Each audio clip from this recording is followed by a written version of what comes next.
Hello friend, तो आज हम लोग जानेंगे कि अनौपचारिक पत्र कैसे लिखे बोर्ड एग्ज़ाम में कि 5 में 5 अंक प्राप्त करें।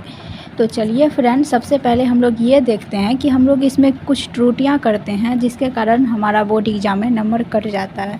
तो वो कौन कौन सी त्रुटियां जिनको हम सुधार के अपना नंबर को बेहतर ला सकते हैं। तो चलिए फ्रेंड देखते हैं। सब शुद्ध लिखने पे ध्यान दीजिए फ्रेंड, क्योंकि अगर आप शुद्ध नहीं लिखते हैं तो आपका नंबर कट सकता है। उसके बाद है फ्रेंड, पत्र का सही प्रारूप ना अपनाना। अगर आप पत्र का सही प्रारूप, जैसे कि यहाँ पे पहले परीक्षा भवन ये सब लिखना है, इधर लिखना है, या यहाँ पे पैराग्राफ चेंज करना है, अगर पत्र का सही प्रारूप अगर नहीं अपनाते हैं तो फिर भी आपका नंबर कटता है। तो ये आप पत्र का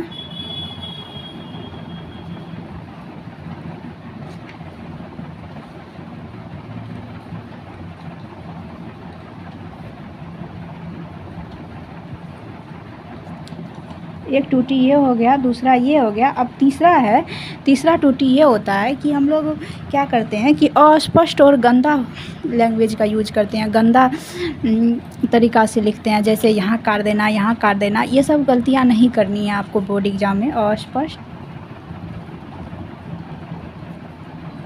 या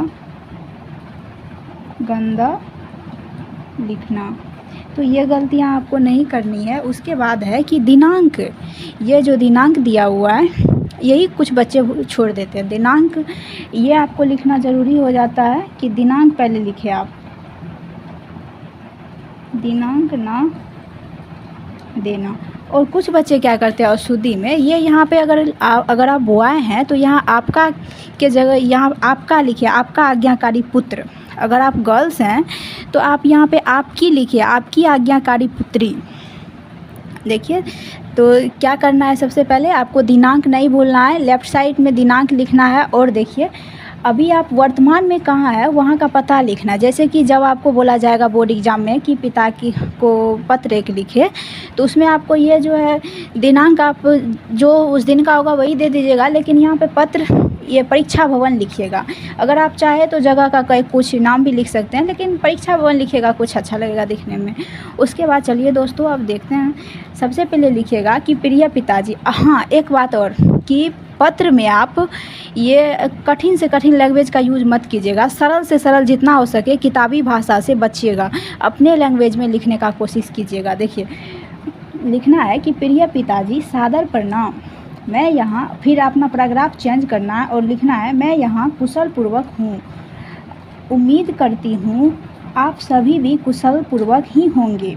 पहले अपना बताना है कि आप कैसे हैं, स्वस्थ हैं, अस्वस्थ हैं, जो भी हैं। उसके बाद आप उनकी कुशलता के बारे में पूछिएगा कि उम्मीद करता हूँ कि आप सभी भी वहाँ कुशल पूर्वक ही होंगे। मैं आपको अब बताइएगा कि आप ये पत्र क्यों लिख रहे हैं, आखिर बताइएगा कि मैं आपको यह पत्र आपकी खुशी के लिए, अपनी परीक्षा की तैयारी के विषय में बताने के लिए लिख रही हूँ।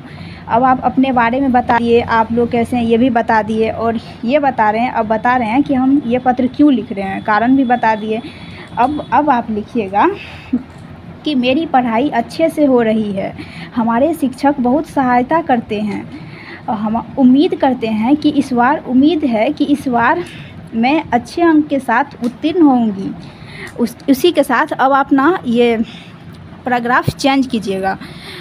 अब लिखिएगा कि आपका आशीर्वाद बना रहे, यही मेरी प्रार्थना है। हाँ, माँ को प्रणाम कहिएगा। देखिए, सबसे पहले अब आप लास्ट में फिर आशीर्वाद मांग लीजिएगा कि आपका आशीर्वाद बना रहे, यही मेरी प्रार्थना है। माँ को प्रणाम कहिएगा और भाई बहन को प्यार। उसी के साथ अब आपका आज्ञाकारी पुत्र या आपकी आज्ञाकारी पुत्री, आप अपना नाम लिख दीजिएगा। तो उम्मीद करते हैं दोस्तों कि आप ये समझ गए होंगे कि अनौपचारिक पत्र कैसे लिखें।